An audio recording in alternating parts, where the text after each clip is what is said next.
Catholic Ten Commandments and the Protestant Ten Commandments look a little different because that part of the commandment was actually removed. Okay, so to claim that Catholics removed that from the Ten Commandments is factually incorrect. The Ten Commandments for Catholicism and the Ten Commandments for Protestantism do look different, but we say the same things. We just combine the first and second commandment, and y'all combine the ninth and 10th commandment. Does it seem convenient to you that the parts that you combined and the parts that you left out are the exact thing that I just described? People Yes. bowing down to graven images and serving them and venerating. If you look up the definition of idolatry in Webster's 1828, it literally says excessive veneration. And every time you walk by a Mary statue, you nod your head to venerate her. Well, you say that it's awfully convenient. Go read it. The first commandment is there's only one God. You shall have no other gods before me. That's the first commandment for Catholics. For Protestants, is the first commandment is there is only one God. The second commandment is you shall have no other gods before me. It says the same thing. They don't say the same thing. You just agreed that they look different. I'm agreeing that they say the same thing. They just don't put number one, number two beside it. If they don't use the same words, they don't say the exact same thing. I said the exact same words. I just said the first commandment is there is only one God. You shall have no other gods before me. That's the first commandment for Catholics. And the first commandment for Protestants is there is only one God. And then the second commandment is you shall have no other gods before me. It's the same thing. It's just a difference in how it's being presented.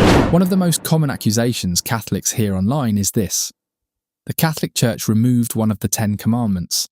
And recently, a young Catholic found himself defending the faith during a heated debate over exactly that claim. Honestly, the kid handled himself pretty well.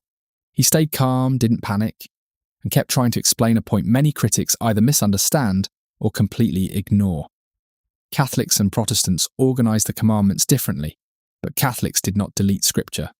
Now, the debate quickly turned towards statues, Mary, and accusations of idolatry. One side argued that Catholics conveniently combined commandments in order to justify bowing before statues and venerating Mary. The Roman Catholic papacy changed God's law in a couple of ways, removing from its official teaching the Second Commandment, the prohibition on worshipping idols, for obvious reasons. Now, I grew up in the Roman Catholic Church, kneeling before images and idols and praying to them, or praying to somebody in front of them. So I understand what this is like experientially, but I've been told many times, oh, we don't pray to the idols.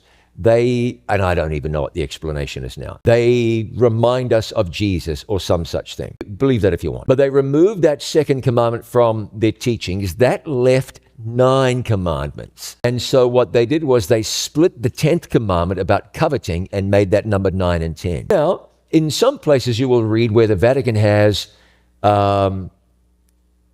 they combine the first and the second commandments. And then everything bumps up 1, and the 10th one is split in 2. Either way, you don't monkey with the 10 Commandments. You can't do that. You cannot go changing, combining, removing, adding, subtracting. You can't do it. The Catholic response was actually simple.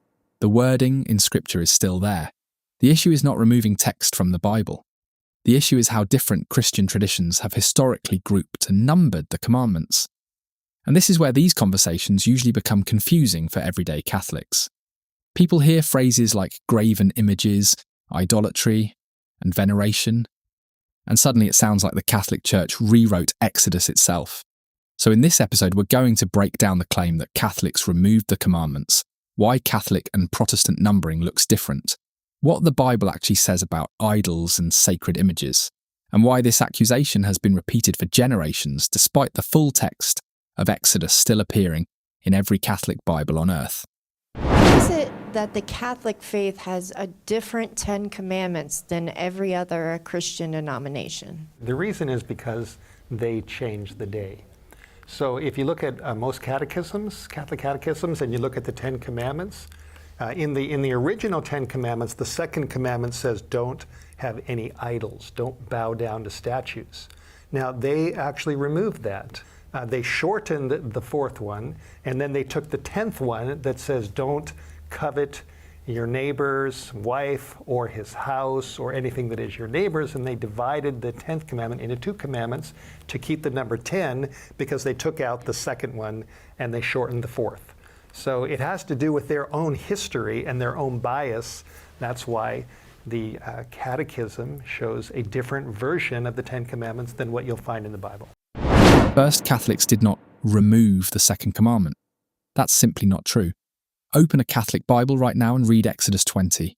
The passage about idols is still there exactly where it has always been. Nothing was deleted. Nothing was hidden. The words are still in Scripture.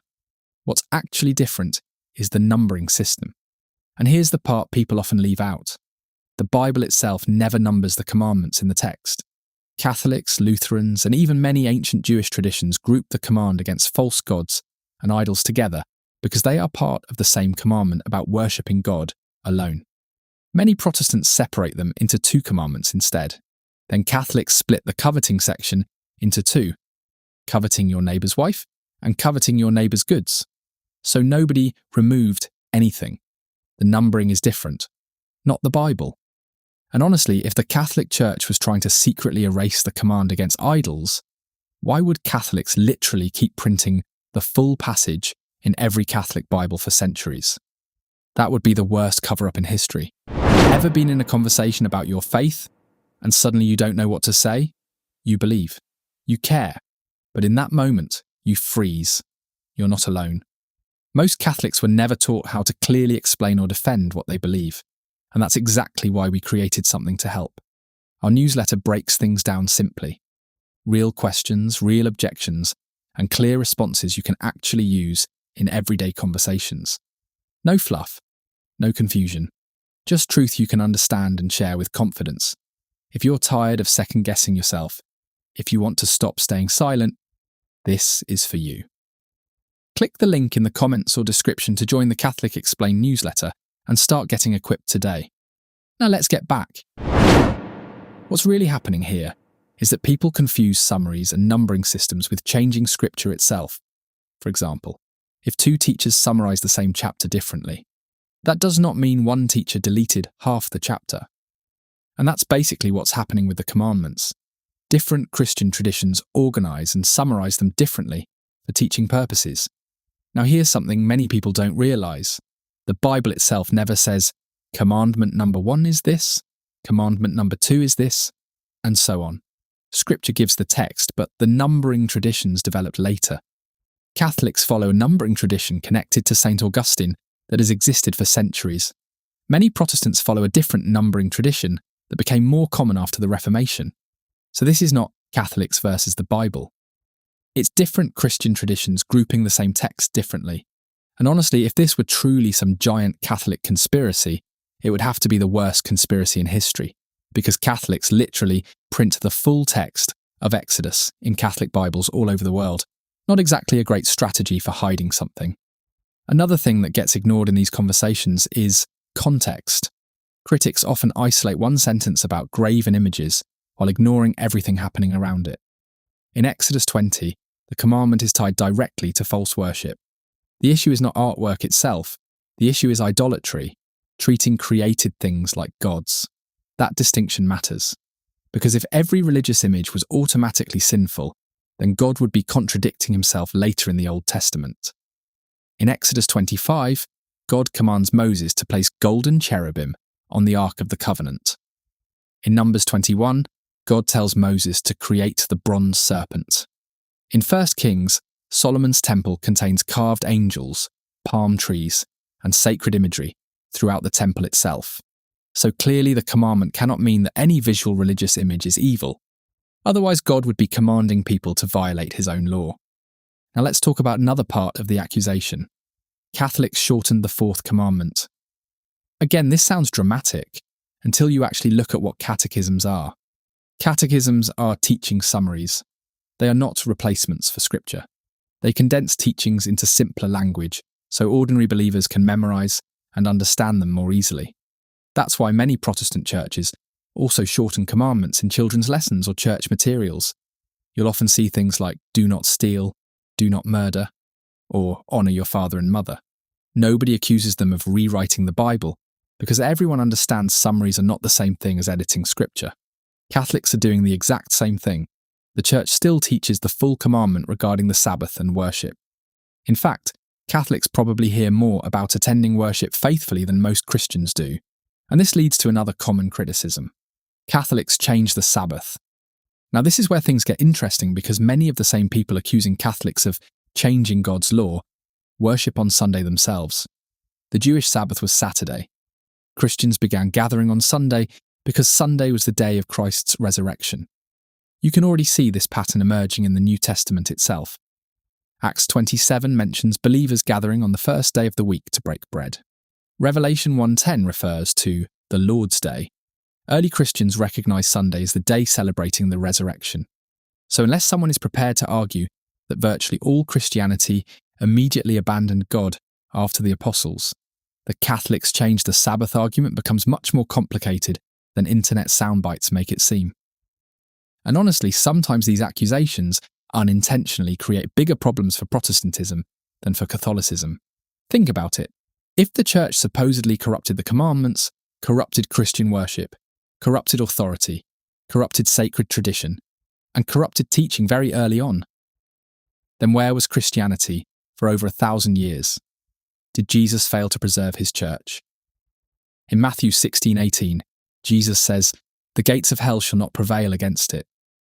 That's a powerful promise.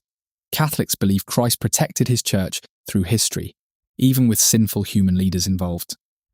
Protestants criticizing Catholicism often still rely on the Bible canon preserved by that same church they claim completely corrupted Christianity. That creates a real tension. Now, none of this means Catholics think every criticism against Catholics is malicious. Many people genuinely repeat what they were taught. Some grew up hearing these claims from pastors, videos, or apologetics ministries, and never examined them deeply. That's why Catholics should respond calmly, not angrily. You do not need to panic when someone says, "You change the commandments." You do not need to act defensive. And honestly, you don't need a theology degree either. Sometimes the simplest response is the strongest. Show me where Catholics removed the text from Exodus. Because they can't. The text is still there. The command against idolatry is still there. The command to worship God alone is still there. Catholics agree completely that idolatry is sinful. What Catholics reject is the idea that every statue, image, or visual representation automatically equals idol worship. Scripture itself disproves that idea.